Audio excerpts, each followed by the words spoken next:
Mike, is this information could have been useful 6 weeks ago? Do we get any? Do we glean anything from something like this?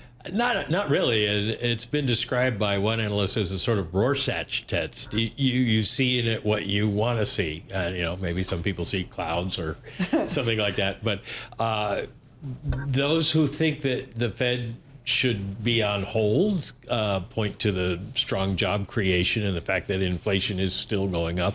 And those who think the Fed should be cutting can point to the unemployment rate, although this unemployment rate rose because of a large jump in the number of people looking for work. The labor force rose significantly. So can you explain that? Good reason. Well, it's just it's math. It's the denominator is higher. Well, I understand that, but why were more people looking for work? Why was we don't really bigger? know. There are some theories.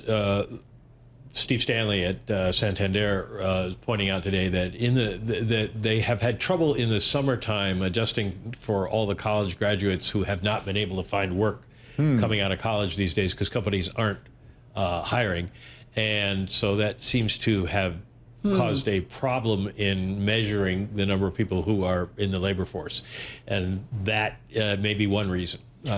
I don't have a good other reason, but there are a lot of people coming into the labor force according to these data. We also got weekly jobless today, right? We got weekly jobless, and at 220,000, it's pretty much where it was when we last left you back at the 1st of October. So the story is still the same: low, higher, low, fire. Low, higher, low, fire. It's interesting because we keep trying to figure out.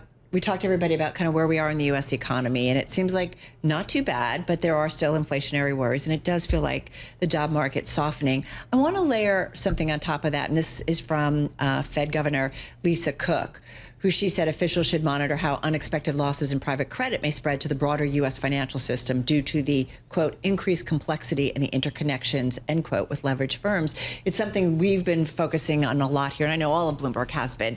We're going to talk about Blue Owl in just a moment, which is among our most read stories. But how are, you were here during the financial crisis, and I don't want to say that the sky is falling, but what are the things that you watch to get an idea if there is stress in the financial system that might portend some problems? Well, I think the important thing about the financial crises is that they're never the same. We have one. Regulators patch the holes, and then we have a different kind. And now we're looking at private credit, which has grown tremendously.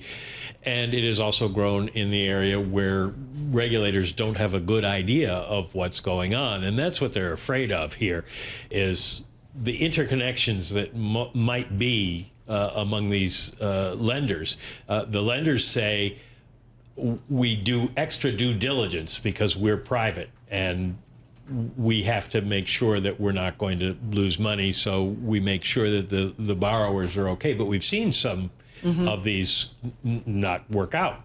And so do they have it? Does that mean if you're not getting paid for one, okay, you're going to maybe be able to make payments on the other, which is always the real start of these problems, is contagion. So you're looking at defaults and the default rate, and you're looking at the rate of fallen angels. Now, all these private lending are in most cases to private companies, so you're not going to get a complete picture, but you get some idea of what's happening out there in the credit world. And then you can watch some of the interest rates that, what are people charging for subprime loans, and how does that maybe translate into a private equity. One thing I just want to ask you quickly, though, when a Fed governor starts to talk about this, I mean, I know this is what they're supposed to do, right? They're in touch with certainly the financial community. But I mean, I don't know. Should we read anything into it? I think there's a rising concern because of the overall state of the economy, but the Fed doesn't have a lot they can do about it because they don't have supervisory ability for this situation. So that maybe raising the issue is the best they can do to try to get people's attention on this.